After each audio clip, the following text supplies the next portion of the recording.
සුබ දවසක් ප්‍රාර්ථනා කරනු ලබනවා සියලුම කුම්භ ලග්න හිමියන්ට. ඔබ සැම සාදරයෙන් පිළිගනු ලබනවා මාගේ YouTube නාලිකාවට. අද මා මේ වීඩියෝ තුලින් ඔබත් සමග කතා කරන්න බලාපොරොත්තු වන්නේ 2026 වර්ෂයට අදාළව පවතින ග්‍රහචාරය අනුව ඔබට ලැබෙන සුබ හෝ අසුබ ප්‍රතිඵල පිළිබඳවයි. කුම්භ ලග්න හිමියන් 2020 වර්ෂයේ ඉඳලා තරමක් අසීරු ගමනක් තමයි එමින් ඉන්නේ. මොකද ඔබට 2020 වර්ෂයේ සිට සෙනසුරු වසර 7මාරක ලග්නයේ රාශියකට මුහුණ දීලා දැන් අවසාන වසර දෙක ගත කරමිනුයි ඉන්නේ. ඉතින් තවමත් ඔබට තරමක අපල කාලයක් තමයි ගෙවෙමින් තියෙන්නේ. කොහොම වුණත් මම මේ වීඩියෝ තුලින් මේ අපල වලට සිදු කිරීමට අවශ්‍ය පිළිවෙත් පිළිබඳව සාකච්ඡා කරනවා. ඒ නිසා තවමත් මාව subscribe කරලා නැත්නම් subscribe කළාම වීඩියෝ සමග එකතු වෙන්න කියලා ඉල්ලනවා. හරි අපි යන වීඩියෝවට. කුම්භ ලග්නය කියන්නේ ලග්නාධිපති ශනි හිමි රාශියක් නිසා සෙනසුරට අයත් ලක්ෂණ ඔබට පවතිනවා. දැඩි අධිෂ්ඨානය, ඉහළ විනය, වැඩක අවසානයේ දක්වාම කොතෙකුත් පරාජය වුවත් කිරීමට ඇති හැකියාව, ප්‍රමාද වී දේවල් හිමිවීම මෙන්ම සෙමින් තරම අරමුණට ළඟා වීම වැනි ලක්ෂණ ඔබට පවතිනවා. සෙනසුරු ඔබගේ බාරකරු වුණාට සෙනසුරට ආංශික අයිතියක් තමයි තියෙන්නේ. ඒකට හේතුව තමයි ඔය රාශි චක්‍රය ගත්තාම අංශක 360ක් වෙනවා. ඔය අංශක 360 රාශි 12ට බෙදුවාම එක රාශියට අයිති වෙන්නේ අංශක 30යි. ඔය අංශක 30න් මුල් අංශක 20 සෙනසුරට මූල ත්‍රිකෝණ වෙනවා. අන්තිම අංශක 10 තමයි සෙනසුරු ස්වක්ෂේත්‍ර වෙන්නේ. එහෙම නැත්තම් සෙනසුරට අයිතිය තියෙන්නේ. ඒ නිසා සෙනසුරුගේ හැම ලක්ෂණයක්ම ඔබ තුල නැහැ. යුරේනස් ග්‍රහයට ඔබගේ ලග්නයේ යම් අයිතියක් තියෙනවා. යම් ගුණාංග යුරේනස් ග්‍රහයගෙත් පෙන්නනවා. නමුත් අපි යුරේනස්, නෙප්චූන්, ප්ලූටෝ, රාහු, කේතු වගේ ග්‍රහයන් ලග්නාධිපති ග්‍රහයන් විදිහට සලකන්නේ නැහැ. 2020 වර්ෂයේදී තමයි ඔබට මේ ඒ රාශියේ ආරම්භ වන්නේ. විශේෂයෙන්ම 2020-23 වගේ කාලයේදී ඔබට විවිධ රෝගී තත්ත්වයන් වැළඳෙන්න ඇති. සමහර විට දිගුකල් පවතින තවමත් සුව නොවූ රෝගයන්ට ඔබ මුහුණ දෙන්නට ඇති. සමහර විට යම් සතුරු කරදරය හෝ නීතිමය ගැටලු වලට උනත් ඔබ මේ කාලයේදී මුහුණ දෙන්නට ඇති. ඔබගේ තැන්පත් ධනයද පසුගිය කාලයේදී රෝග වලට ප්‍රතිකාර ලබා ගැනීමට හෝ අනවශ්‍ය දේවල් වලට වියදම් කරලා නිකරුණේ නැති නාස්ති කරගන්න ඇති. ඒ වගේම මානසික පීඩා, චිත්ත පීඩාවන්ට ඔබ මේ කාලයේදී මුහුණ දෙන්න ඇති.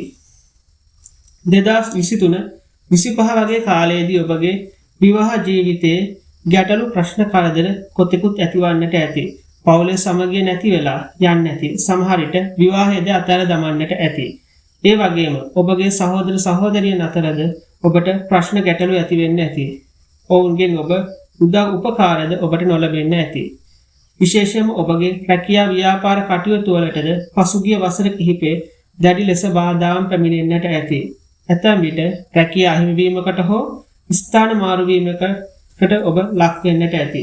ව්‍යාපාර කටයුතු සිදු කරා නම් ඒ වේද අපේක්ෂිත ලාභයක් හෝ සාර්ථකත්වයක් පසුගිය කාලෙදී අත්කර ගන්න නොහැකි වෙන්න ඇති. සමහර විට ඔබට විවිධ හදිසි අනතුරු, කරදර බාධක සිදු වී ඔබ දිනක් හෝ දින කිහිපයක් රෝහල්ගතව ඔබට පසුගිය කාලෙදී ප්‍රතිකාර ලබන්න සිදු වෙන්න ඇති. ඒ වගේම සෑහෙන මානසික චිත්ත පීඩාවන්ටද ඔබ පසුගිය කාලෙදී මුහුණ දුන්නා. සමාජයෙන්, යහළුවන්ගෙන්, හිතමිතුරන්ගෙන්, ඥාතීන්ගෙන් ඔබට පසුගිය කාලයේදී විවිධ නිന്ദා අපහාසයන් විඳින්න සිද්ධ වුණා. ඒ වගේම ඔබට මුදල් ලැබුණා. ඒවා ඉතා අසීරුවෙන් තමයි හම්බ කරගන්න සිද්ධ වුණේ. ණය වෙලා ඒ ණය ගෙවා ගන්න බැරුව අසීරු කාලයක් තමයි ඔබ ගත කරේ. නමුත් දැන් ශනි ග්‍රහයා ඉන්නේ ඔබේ දෙවැන්නේ. මේ කාලයේදී පසුගිය වසර කිහිපය තරම්ම අසීරු නොවුණත් 2028 වර්ෂයේ වෙනකම්ම ඔබට මේ අපල තත්ත්වය පවතිනවා. ශනි ග්‍රහයා ඔබගේ ධනස්ථානයේ ඉන්න නිසා මේ කාලයේදී ඔබට ධනය ලැබෙනවා. හැබැයි මේ ධනය ඉතිරි කර ගැනීමට යම් අපහසුතාවක් තියෙනවා. ඒ වගේම රාහු ග්‍රහයා ඔබගේ පළමු යන්න. එහෙම නැත්නම් අපි කියනවා රාහු ඔළුව යන කාලයක් කියලා. මේ රාහු ග්‍රහයා දෙසැම්බර් වෙනකම් ඔබගේ පළමු යන්න තුනයි සිටින්නේ. මේ නිසා ඔබට බුද්ධිමත් නිවැරදි තීරණ ගන්න මේ කාලෙදී අමාරුයි. ඔබ ගමන් බිමන් ගියත් බොහොමයක් යන්නේ කිසිම ඵල ප්‍රයෝජනයක් ප්‍රතිලාභයක් නැති නිෂ්ඵල ගමන් බිමන් තමයි ඔබ යන්නේ. මොකද මේ රාහු කියන්නේ අවිද්දවන ග්‍රහය. ඒ නිසා ඔබට මේ කාලයේදී මුදල් කළමනාකරණය කරගන්න අමාරුයි. ඔබට මුදල් ඉතිරි කරගන්න හරි හමන් දෙයකට ආයෝජනය කරන්න අලුතින් දේවල් ආරම්භ කරන්න වගේ දේවල් අමාරුයි.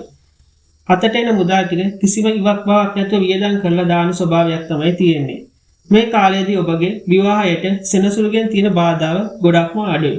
නමුත් මේ කේතු ග්‍රහය ඔබගේ විවාහ ස්ථානයේ ඉන්න නිසා තවම ඔබට විවාහ ජීවිතේ ප්‍රශ්න කරදර නීරස වීම තියෙනවා. මොකද මේ කේතු සෙනසුරු වගේ ග්‍රහයන් අපි පාපී ග්‍රහයන් විදියට හඳුන්වන්නේ. ඇත්තටම බැලුවොත් මේගොල්ලෝ පාපී නැහැ. මේ ග්‍රහයෝ ලෞකික ජීවිතයේ සැපතට උදව් කරන්නේ නැහැ. මේගොල්ලෝ ලෝකෝත්තර පැත්තට එහෙම නැත්නම් මෝක්ෂ පැත්තට තමයි උදව් කරන්නේ. මේ කේතු කියන්නේ ශාස්ත්‍රීය පැත්තට බර බ්‍රාහ්මණයෙක් වගේ ඉන්න සර්පයෙක්ගේ කොටසක්. කේතුගේ දශා කාලය හොඳ ළමා කාලයේදී. මොකද මේ කාලයේදී දරුවෙකුට පුළුවන් තමන්ගේ මනස එක තැනක තබාගෙන හොඳින් අධ්‍යාපනය හදාරන්න. නොයෙකුත් විෂයපතයන් හොඳින් ගවේෂණය කරන්න. තරුණ කාලයේදී මැදි වයසේදී මේ කේතු ලැබුවොත් ආදර සම්බන්ධතාවල ඒ වගේ විවාහ ජීවිතයේ වගේම සියලුම අපි කරන කෙන ලෞකික කටයුතු වල දියුණුවට බාධාවක් තමයි සිදු වෙන්නේ. විශේෂයෙන්ම අවුරුදු 70 වගේ පැනපු වැඩිහිටියෙකුට මේ කේතු දශාවක් ලැබුවොත් ඔහුව වට්ටලා එක්තැන් කිරීමක් කරනවා. කේතු බලවත් සිටියොත් ලොකු ගැටලුවක් නැහැ. හැබැයි දුර්වල හිටියොත් එක එක භූත දෝෂ අමනුෂ්‍ය දෝෂ වලට උනත් ඔබට මුහුණ පාන්න සිද්ධ වෙනවා මේ කේතු දශා කාලවලදී. මම ඔබට මේ වීඩියෝ ආරම්භයේදී කිව්වා සෙනසුරු අපලවට කරන්න ඕන පිළිවෙත් මම කියනවා කියලා. ඔව් දැන් අපි ඒ ටික කියන්න තමයි යන්නේ. ඔබට පුළුවන් නම් නුග ගසකට සාත්තු කරන්න. සාත්තු කරනවා කියන්නේ ගස ස්පර්ශ කරලා වැදලා වතුර ටිකක් දාන්න පුළුවන් නම් ඒ හොඳටම ඇති. ඒ වගේම සෙනසුරාදා දවසක යාචකයෙකුට හෝ ආබාධිත තැනැත්තෙකුට එහෙම නැත්නම් කම්කරුවෙකුට ආහාර වේලක් දෙන්න පුළුවන් නම් ගොඩක්ම හොඳයි.